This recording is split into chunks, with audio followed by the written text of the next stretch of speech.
You're listening to the Cyberwire Network, powered by N2K.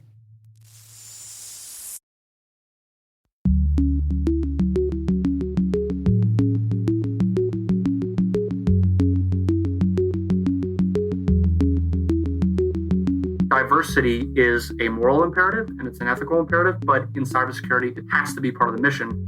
Hello, everyone, and welcome to Caveat, the Cyberwire's Law and Policy podcast. I'm Dave Bittner, and joining me is my co-host, Ben Yellen from the University of Maryland Center for Health and Homeland Security. Hello, Ben. Hello, Dave. On this week's show, I've got the story of California upholding restrictions on Stingrays. Ben covers the ongoing issues with facial recognition software. And later in the show, my conversation with David Forscey from the Aspen Institute on their new Cybersecurity Collaborative Network.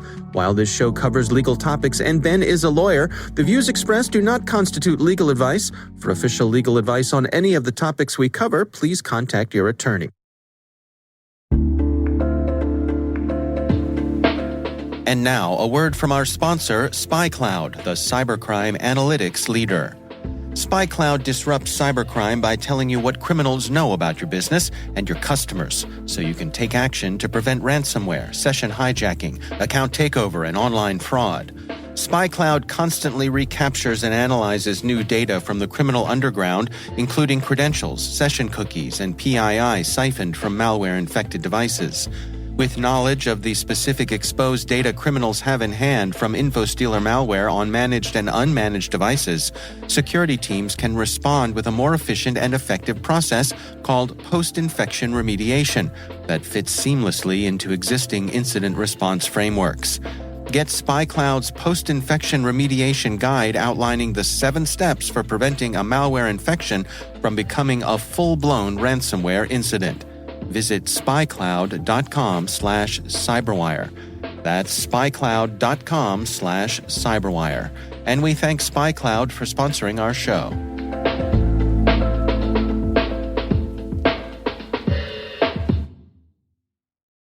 All right, Ben, we are back, and of course we took a scheduled break over the holidays, but we took an additional week off, and that was unscheduled for an interesting reason. Why don't you share with us what happened there, Ben? Yeah, so I became one of the 20 million or so Americans who tested positive for COVID-19. So it was an interesting experience. You know, I obviously didn't have it as bad as people who've lost their lives or, people who've had really serious illnesses. But I was hospitalized for a few days for some low oxygen levels. Let's just say some stuff got into my lungs, which was not a pleasant experience. So I was in the hospital for about 72 hours and very thankful to be back, thankful to be out, getting a little bit better every day. And just very thankful to all the support I got, both from, the medical professionals, a shout out to the University of Maryland medical system. They were amazing, from family and friends, and from the whole Cyberwire family as well, for giving me some moral support. So yes, it was an unscheduled break. I'm glad to be back. Certainly not experience I'd recommend for anybody, but I think maybe it will give me some perspective and some insight on probably the most important story happening in the world right now. Yeah. Well, of course, we are relieved and happy to have you back. And as our Maryland governor says, wear your damn mask. Yes, wear your damn mask. When you have a chance to get vaccinated, definitely get vaccinated. Yeah, I think that's the best we can do. Yep.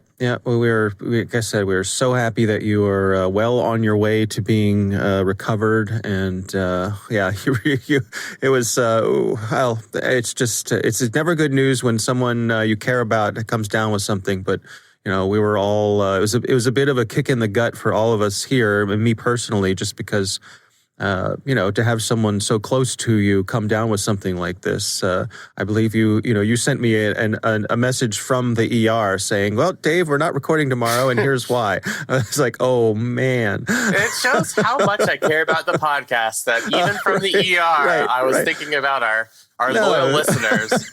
Right, exactly. Hadn't even sent a message to your wife or children yet. No, exactly. It was the podcast. I'll tell my first parents thing. later, but it's all about the podcast. No, but I, in all seriousness, the moral support was a big lift. Just to hear from people that they were thinking about me and hoping for me to get better, and people from all different walks of my life. I mean, that's what really did lift my spirits. Yeah. And the whole CyberWire family, you, of course, first and foremost, was very supportive. So Yeah. I'm very, very thankful. All right. Well, speaking of the podcast, let's jump into this week's podcast. Why don't you kick things off for us this week? So a new year and a new instance of facial recognition software potentially being racially biased. My story is actually an op-ed from the Washington Post that says unregulated facial recognition must stop before more Black men are wrongfully arrested. And the op-ed is based on a story that was actually first published in the New York Times from the state of New Jersey. An individual named Niger Parks was accused of shoplifting candy and trying to hit a police officer with a car in New Jersey. This individual, Mr. Parks, was, of course, nowhere near the crime scene. He was 30 miles away. He had a perfect alibi because he happened to be making a financial transaction at a Western Union. So it was not him. What happened is the real perpetrator had given law enforcement a fake ID. Law enforcement ran that fake ID through their facial recognition system, and Mr. Parks' name came up. A warrant was issued for his arrest. He was arrested and held in prison for 10 days. To make matters even worse, it was technology that actually kept him in prison for 10 days because New Jersey uses an algorithm instead of cash bail to figure out how much a risk somebody is to the community. And because this individual had been arrested previously on drug charges, he had to sit in prison for a relatively long period of time, having not committed a crime. Wow. So this is the third such instance in the past year, the third high-profile story of facial recognition software falsely identifying Black men, and those men being arrested and potentially prosecuted. And we now have a major societal problem here. And what the Washington Post is calling for is a policy change, that there should be a moratorium on facial recognition software as a federal policy or as a state and local policy until we figure out the racial biases of these algorithms. And I think the more of these types of stories we're going to get, there's going to be more of a movement to put a pause to this type of technology. Obviously, it's very useful for law enforcement purposes. When it's used correctly and used lawfully, it certainly aids in apprehending actual criminals. But when you start to hear more of these stories of innocent people being caught up in the system because these algorithms are racially biased, I think it certainly behooves all of us to step back and take a look at what's going on. Yeah, and I guess it's worth noting, I mean, I certainly haven't heard any cases of misidentification when it comes to white people. Have you? I have not. And this is the third high-profile case of specifically a Black man. And we had talked about one from Michigan previously on this podcast, somebody who also went through a harrowing experience of being falsely arrested. So this is a problem that is very specific. It's that something about these algorithms are misidentifying Black men. And, when that leads to the consequence of an innocent person spending 10 days in jail and paying, $5,000 in legal fees to defend himself, then that becomes an unacceptable problem. Luckily, Mr. Parks does have some legal recourse himself. So his family hired an attorney, and he is suing the county of New Jersey for a bunch of torts, including false imprisonment. He hasn't really specified exactly what relief he wants. I would guess it might be monetary damages.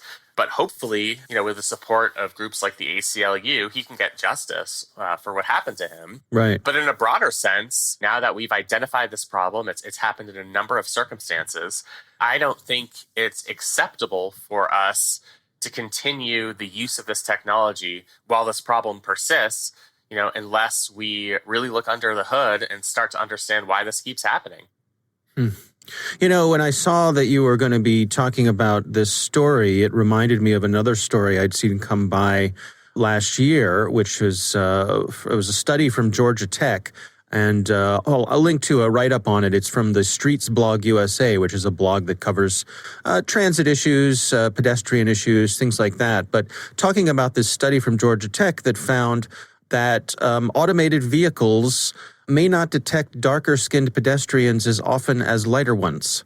They're between 4 and 10% less accurate when they encounter human figures with darker skin types. which at the risk of sounding flippant here, it's, not only are you more likely to be falsely accused of a crime, you're more likely to get run over by a car. It's just awful. I mean, it's awful that, we've had a history of institutional discrimination in this country. Technology is an amazing tool. And, when it's used for good, it could potentially be a way for us to get past some of this historical institutional discrimination.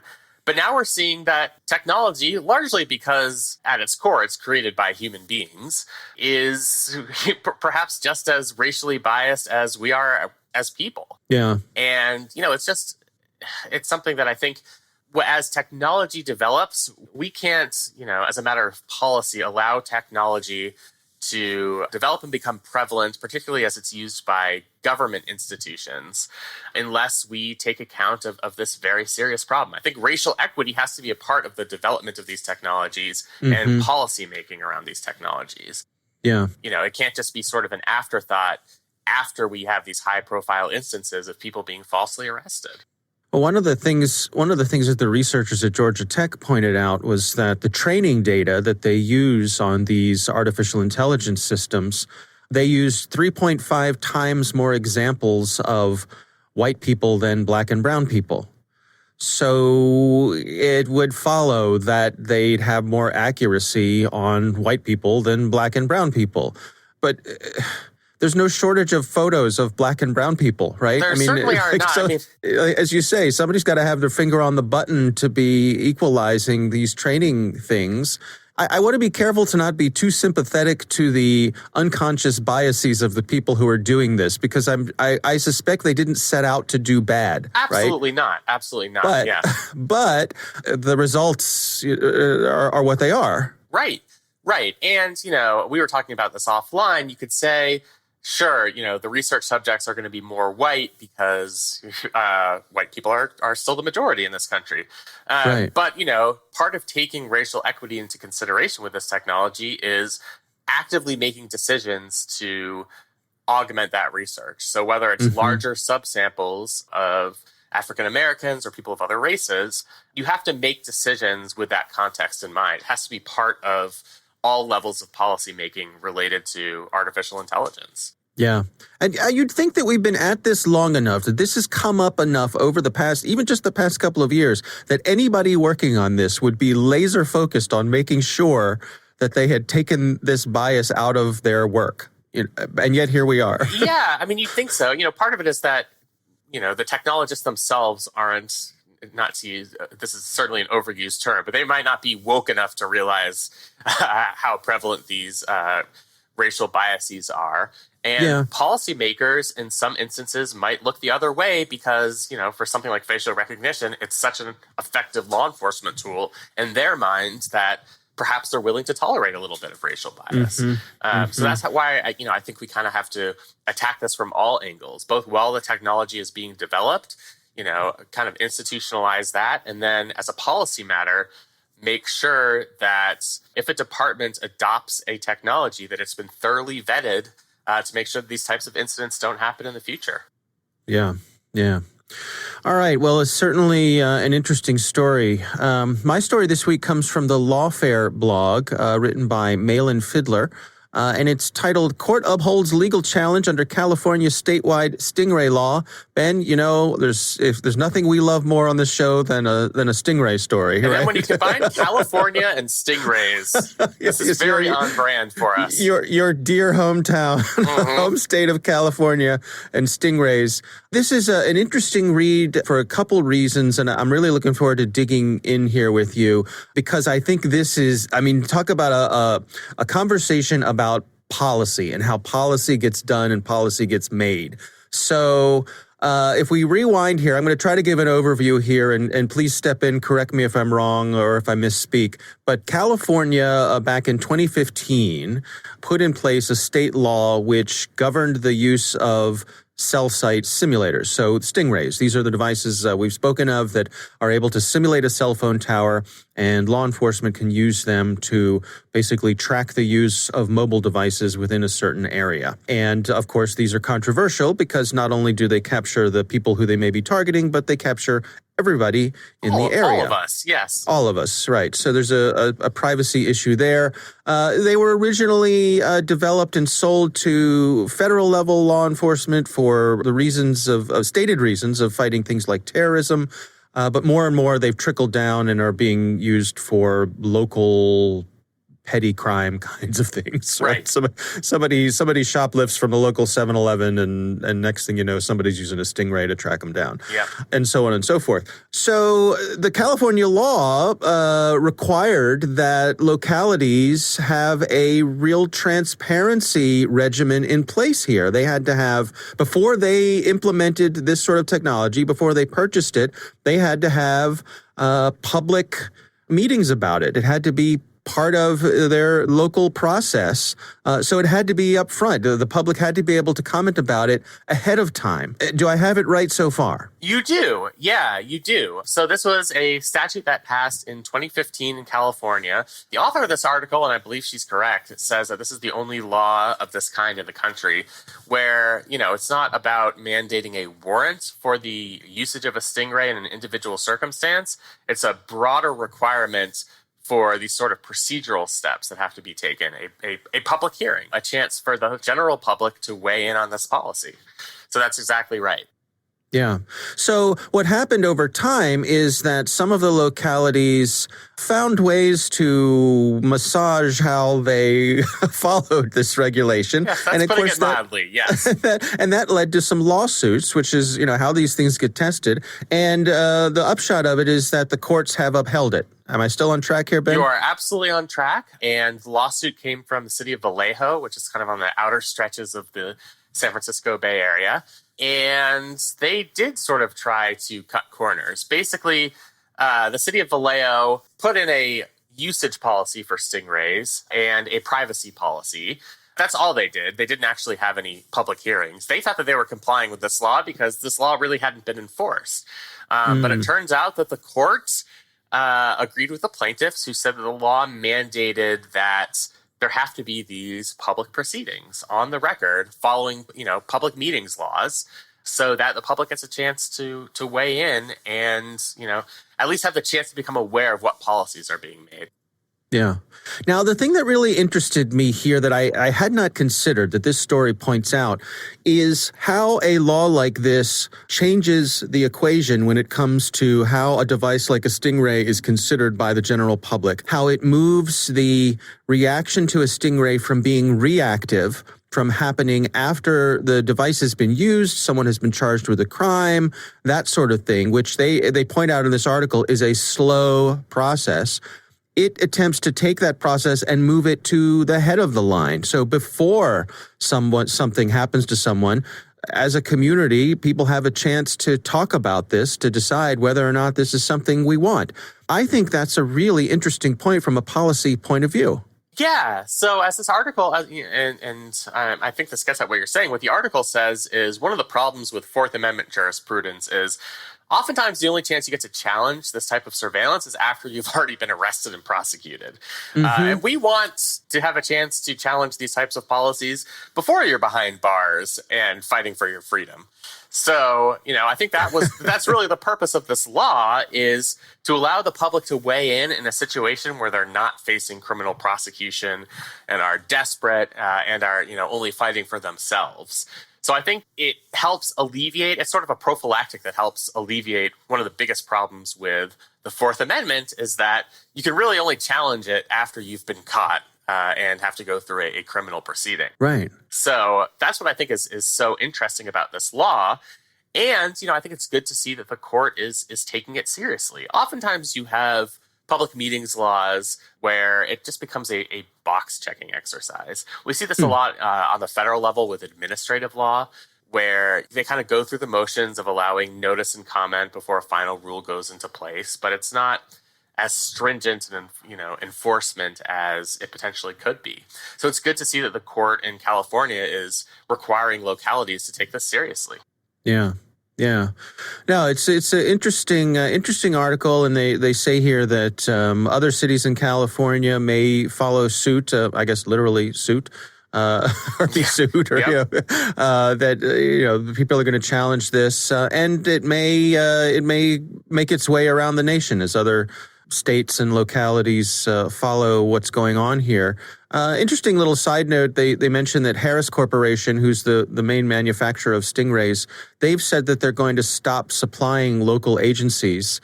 I don't know what that really means. I mean, my sense is that there are a lot of these things out there, and that if I'm a local organization and I want to use one, chances are I can, call the state and borrow one, or call, they probably figure out a way to obtain one. Yeah. Right. But that seems to me probably mostly a PR kind of thing more than anything. But yes, I think it's that the Harris Corporation does not want to be associated with the negative aspects of Stingray technology. Yeah. So interesting article. Again, that's over in the Lawfare blog. We'll have a link to that in the show notes. Definitely one that is worth your time. And those are our stories this week. Of course, if you have any questions for us, we would love to hear from you. We have a call-in number. It's 410-618-3720. That's 410-618-3720. You can also email us. It's caveat@thecyberwire.com.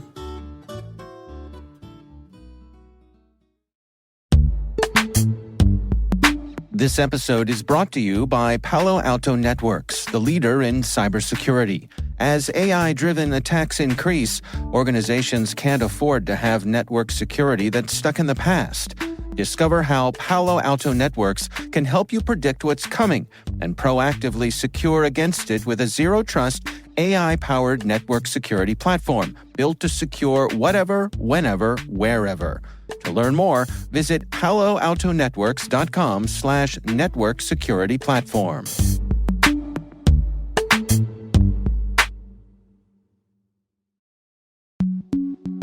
Ben, I recently had the pleasure of speaking with David Forscey. He is from the Aspen Institute, and they have an initiative called the Cybersecurity Collaborative Network. Interesting stuff. Here's my conversation with David Forscey. So the Aspen Institute is what many people would term a think tank, but we're not supposed to use that term because really what we specialize in is, while we do a lot of research and a lot of typical think tank work, where we really specialize is convening.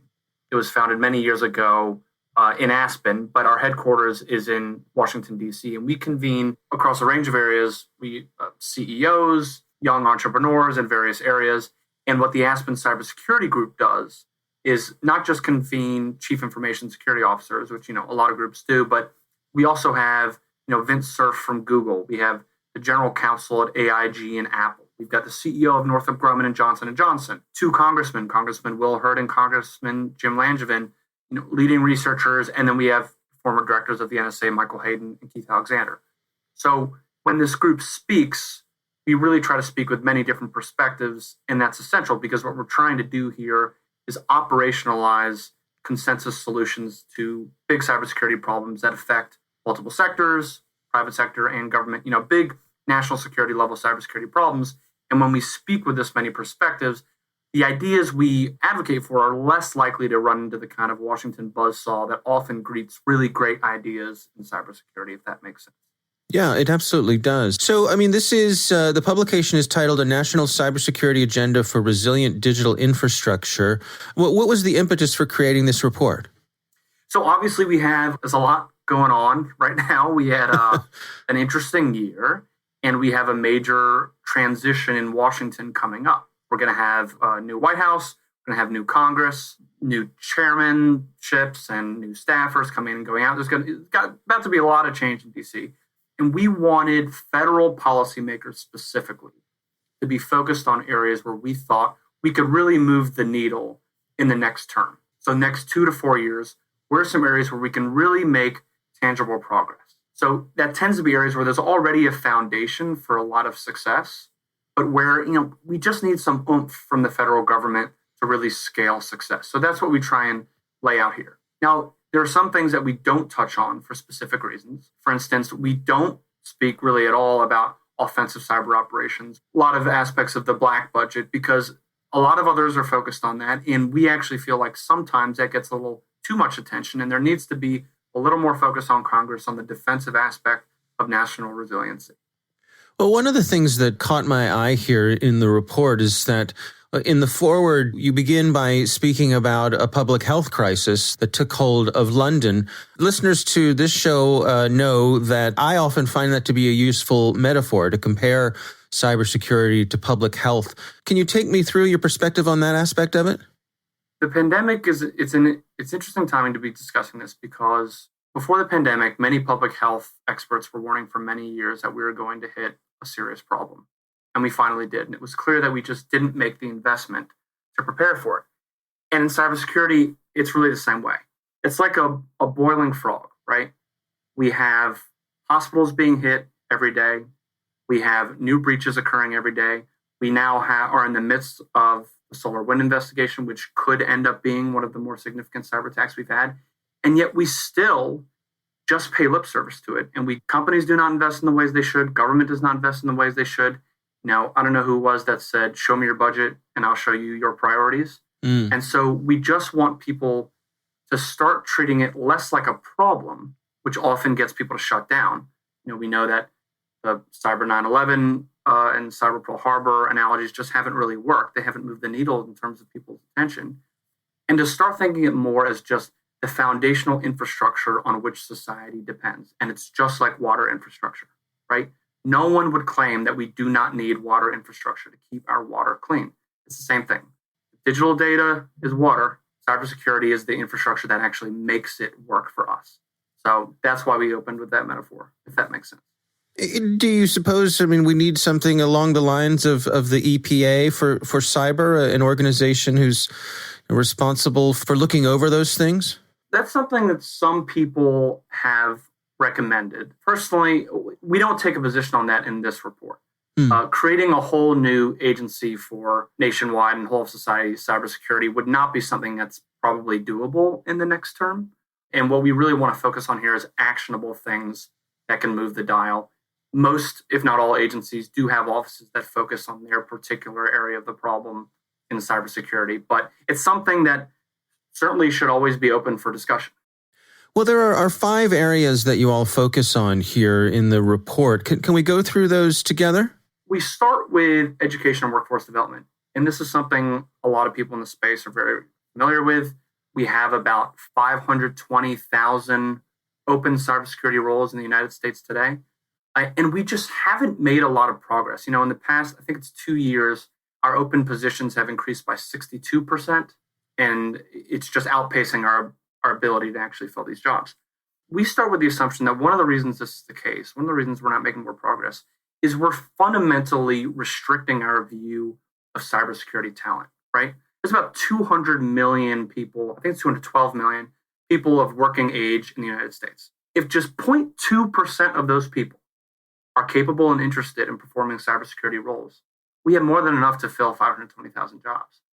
But the way a lot of organizations hire and search for cybersecurity talent, it's kind of outdated, and it really has a narrow view of who has potential, right? So a lot of open positions in cybersecurity, a lot of entry-level positions, they require a 4-year degree and a CISSP certification. Well, CISSP is really a mid-level management certification, and a lot of people don't have access to the funding required to complete a 4-year degree, despite the fact that many of those people would perform excellently in those roles. So what are the things we can do to expand that talent aperture and make sure that, number one, companies are reviewing their job qualifications to make sure they're not onerous? And I can tell you, when I speak with a lot of CISOs, a lot of companies about this, they will just nod their head vigorously. They go, yes, why are we requiring that? Right. So we just need to have them, they just need to sit down with their HR folks and talk about that, right? And they need to have evidence that shows other companies have done it and it works. It's also things as simple as changing the language in job description. How you actually describe roles has an impact on who applies for them. And companies like Cisco and IBM that have changed their job descriptions have really seen an increase in the number of women and the number of people of color who are applying for these jobs. Because ultimately, diversity is a moral imperative and it's an ethical imperative, but in cybersecurity, it has to be part of the mission because we just can't fill these roles if all we go for are MIT grads with 4-year degrees. That's the education piece. And what we get into here in this report is how the federal government can assist. Even things just like improving grant funding for a lot of the organizations that are already working on this. There's some really great organizations out there cyber.org. I'll shout out NPower. Really, they're doing great stuff. And they just need more funding to scale what they're already doing. So we go into things like that. Well, let's move on to public core resilience. What do you suggest there? So this is one of my favorites, and one that, depending on your listeners, they may be more or less familiar with. Basically, the internet runs on a foundation of hardware and software that no one person runs. So here we're talking about things like the domain name system, the border gateway protocol, the protocol that actually sends data zipping around the world, lets computers know where to send the data. Things like public key infrastructure, the protocols that allow you to speak secretly with strangers online. These things have fundamental vulnerabilities, and no one person is in charge of closing those vulnerabilities. So this is an area where governments can show more leadership. Now, this is ultimately a private sector problem. The government and cyberspace are run by the private sector. But in some cases, government can shape incentives to make sure that we're doing the things that we already know need to be done. Solving the vulnerabilities that affect the public core are frequently not a technical problem. I'll tell you, I was just speaking earlier today with some folks about GPS receivers. So we know how to make GPS receivers that are much more resilient to spoofing and jamming. And this is important in the public core because position, navigation, and timing is a very important component of a lot of digital infrastructure. So we know how to make these receivers better, but a lot of customers aren't aware of the threats, and so they are not demanding that the GPS receiver manufacturers actually make more resilient receivers. So what is the government role in increasing the awareness among customers so that they demand and create market demand for more resilient GPS infrastructure? So that's a lot of what the public core is about. It's generally a lot of areas where not one person is in charge and there's a big coordination problem, and that's where we think the government can really play a role. Well, let's move on to supply chain security, certainly top of mind for a lot of folks as you and I record this today. Yes. So bottom line is, and we don't say this in the report, but if you read between the lines, we can't target supply chain interventions just based on country of origin. If you spend all your time focusing on Huawei and ZTE, you might overlook the fact that supply chain risks, and CISOs know this, are everywhere, including from US-based companies such as SolarWind. We talk about two levels of supply chain security, right? One is national level policy to ensure that we always have robust market competition so that companies are never dependent on insecure products. So that is the kind of Huawei scenario, not in the United States, but in Europe, you have some companies that can simply only afford to use Huawei. You never want a situation where a company only has one option for a product, and therefore there's less incentive to make that product secure. So you can incentivize better security by incentivizing market competition. So that's kind of the national level. But then you just want to make sure that organizations are aware and are doing the proper best practices to manage their own supply chains. And you want to make sure that there's transparency into products so that organizations can do a better job managing their supply chain. And here we get into things, making sure that things like the Software Bill of Materials project, which is ongoing at the National Telecommunications and Information Administration, to make sure that more and more people can have an ingredients list of what actually goes into a piece of software, so that when a new vulnerability is detected and published as a CVE, a CISO can go and say, now, wait a second, am I running software that's affected by the CVE? Oh, I know I am because I have this ingredients list.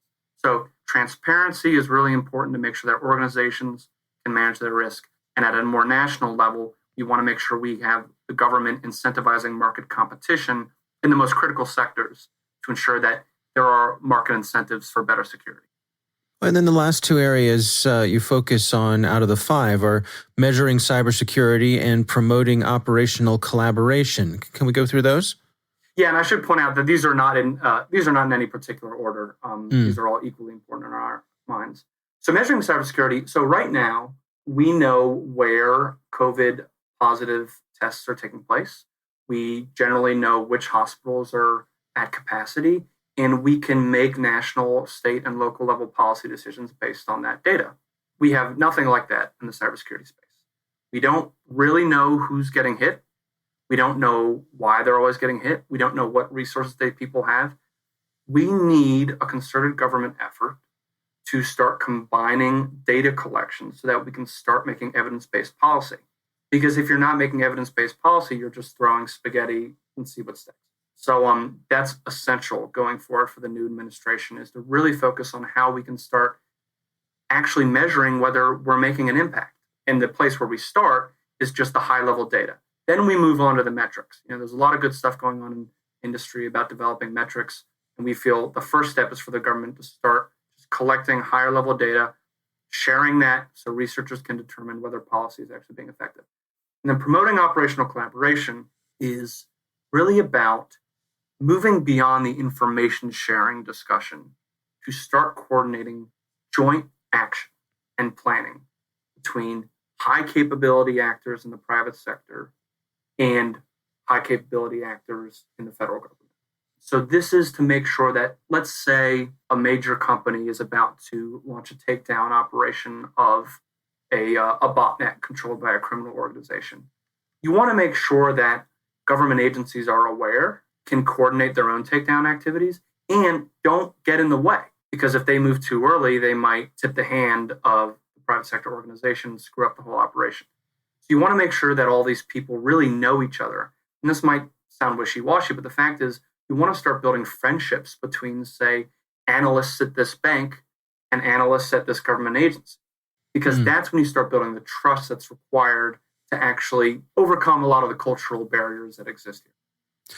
It seems to me, and let me know if you agree with this, that cybersecurity is one of the few areas that has managed in this topsy-turvy political environment that we find ourselves to still have bipartisan support. It's hard to find someone who says that better cybersecurity is a bad thing. First of all, is that an accurate assessment? Well, that's why it's really, when you compare it to, say, the disinformation, misinformation space, which we do touch on in this, but we felt it deserved an entirely different report. There's less agreement there on what is bad and what is good. In cybersecurity, there's really full agreement on what we're trying to do. So I think that's why it makes it easier. And I think you look no further than things like the U.S. Cyberspace Solarium Commission, which was fully bipartisan. You look at the recent National Defense Authorization Act, which had some really major cybersecurity provisions in there that stuck in there to the end. And it hasn't been enacted yet, but it almost certainly will. And so I think, you hit the nail on the head. Is just everyone generally agrees on the goal. And that gets you quite a bit of the ways. Where the disagreements tend to crop up is how we actually get there. What we're trying to do is point out some ways where there's generally a lot of agreement on even how we get there. Yeah, that's what we're trying to do here.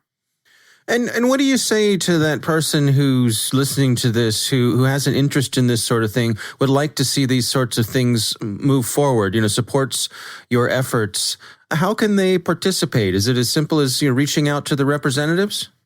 First of all, they should always feel free to reach out to us. One of our roles is to act as a nexus for the cybersecurity policy community. So anyone who's interested should reach out to me, David Forscey at the Aspen Institute. Happy to talk to you, happy to figure out how to fit your capabilities into what we're trying to do. So that's number one. Number two is that, there's just more members of Congress need to see this as a priority. And it's easy to say it's a priority. They need to hear from their constituents. They need to hear from the businesses in their communities. They need to see that ignoring this has a tangible impact on their constituents. And so I would certainly encourage everyone people might be surprised. Writing and calling your congressperson actually has an impact, especially when people do it a lot. They pay attention, their staffers take the calls, they read the letters, and they send that information up. So that is always an effective way. I think another way is to just make sure that if you're interested in this issue, you need to read up on the technology, but you also really need to read up on the law and the policy behind this. And you need to read up on the economics. I think maybe it wasn't Dan Gear, but I think it was him that said, was it amateurs study security, professionals study economics? And a lot of the problems in this space are so tough because of the economics behind it. It's very easy to just say, oh, this is a great idea. Why doesn't industry do it? But if you don't understand the industry incentives behind it, you won't understand why it's been such a problem for 20 years and why we still haven't made it. progress on X, Y, or Z issue. And so I think it's really important for anyone who's interested in getting involved to study technology, policy and the law, and the economics behind all of it. All right, Ben, what do you think? One of my favorite things about that interview is the metaphor that he made between public health and cybersecurity. And it is so well timed that in the report that he wrote, he used an example based on public health. But it's this idea that it's a problem that experts bring up. You know, you have infectious disease experts during non-pandemic times saying, guys, this is going to be a big problem. You know, if there's a highly transmissible respiratory disease, we're all going to be really screwed. You have cybersecurity professionals saying, guys, if there's a major cyber attack on our critical infrastructure, you know, we're going to be screwed. Right. And no one ever really listens to them. I mean, as he said in the interview, people might say like, all right, we'll throw a little bit of money here to ameliorate the risk. But nobody ever takes it seriously enough until it actually happens. You know, and now with the cyber attack that we've seen over the past few weeks in this country, combined with what's happened with the pandemic, you know, these events that are unlikely to happen do end up happening. So I just thought that was a really interesting metaphor for him to use. Yeah. I'll tell you, I have come to believe over the years that we are a reactive species. We are not good at getting ahead of problems. No. I mean, there are a few of us who are, you know, good at analyzing risk and anticipating risk, you know, especially in the emergency management field, which I'll give a shout out to. But, you know, for most people, it's just getting to the next day. We have a limited number of resources. Why should we be spending billions of dollars on something that might happen in the future? Well, it turns out there are good reasons to do that. Yeah. Well, again, our thanks to David Forscey for joining us. He's from the Aspen Institute. That effort is called the Cybersecurity Collaborative Network. If you're interested, do search for that. I'm sure you can find all sorts of information about it. We thank him for taking the time for us.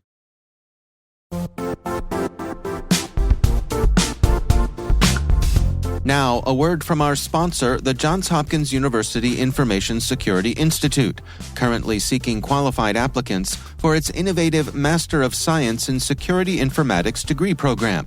Study alongside world-class interdisciplinary experts and gain unparalleled educational, research, and professional experience in information security and assurance. Interested U.S. citizens should consider the National Science Foundation's CyberCore Scholarship for Service program, which covers tuition and a $6,000 annual professional development allowance, as well as providing a $37,000 additional annual stipend. Apply for the scholarship and the fall semester by March 1st. Learn more at cs.jhu.edu/MSSI.